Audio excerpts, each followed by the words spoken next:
Hello everyone, how are you doing? This is MD Tech here with another quick tutorial. In today's tutorial I'm going to show you guys how to hopefully resolve some common activation errors you might be having on your Windows computer.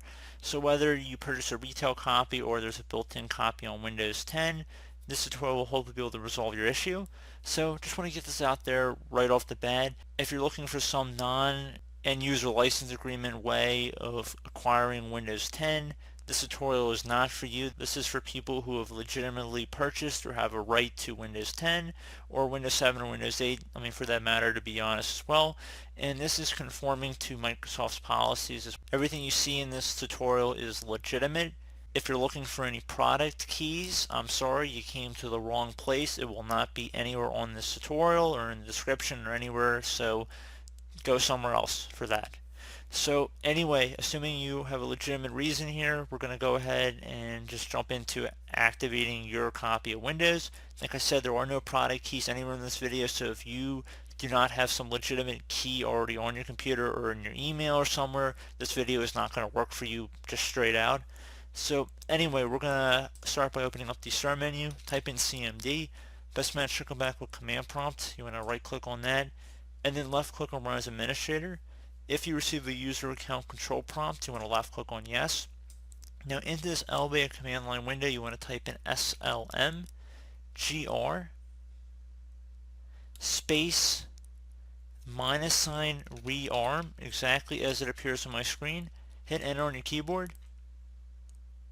Should say command completed successfully. Please restart the system for the change to take effect. Select OK. We'll suggest restarting your computer at this time. However, if you're still having a problem, and again, I would suggest you guys restart your computer right now, we're going to go ahead and move on. The next step would be to open up the start menu, type in regedit, so regedit. Best match is registry editor. You want to right click on that and then left click on run as administrator. If you receive a user account control prompt, you want to left click on yes. Now, before you proceed in the registry, I'd highly suggest that you create a backup of it, so if anything ever went wrong, you could easily restore it. So in order to create the backup, it's very simple. Just go ahead and left click on the File tab, select Export.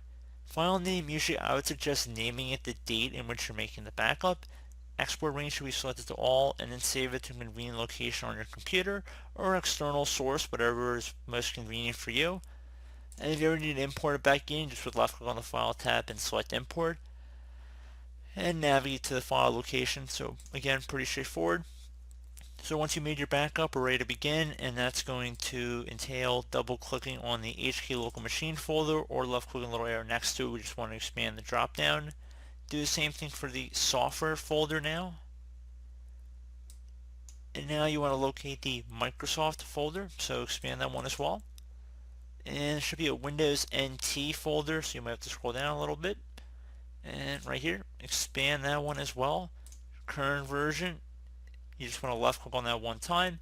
Now I'm going to have this blurred out for this video because I don't want anybody actually using my product ID here, but this is going to be your product key in here. So if I double click on the product ID string value in here, you see a value data in this field. This is especially pertinent if you purchased a retail copy of Windows 10 and you have an actual serial number that you have to reference. Make sure the value data in here matches whatever your reference data is. So before you change anything, I would suggest you just copy it out of here, out of the value data field, and paste it in a notepad file or something.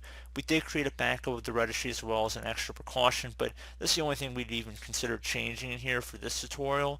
So you might want to consider just copying out, just like you would any normal text, and then paste it into a notepad file or something.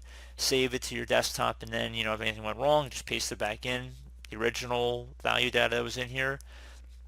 So again, you can try pasting it in here, see if that is able to resolve your problem. You would just left click on OK once you're done with that change, and then you can close out of here, and that'd be pretty much it. So I do hope this brief tutorial is able to help people out that legitimately purchase Windows 10 and are having issues with activation.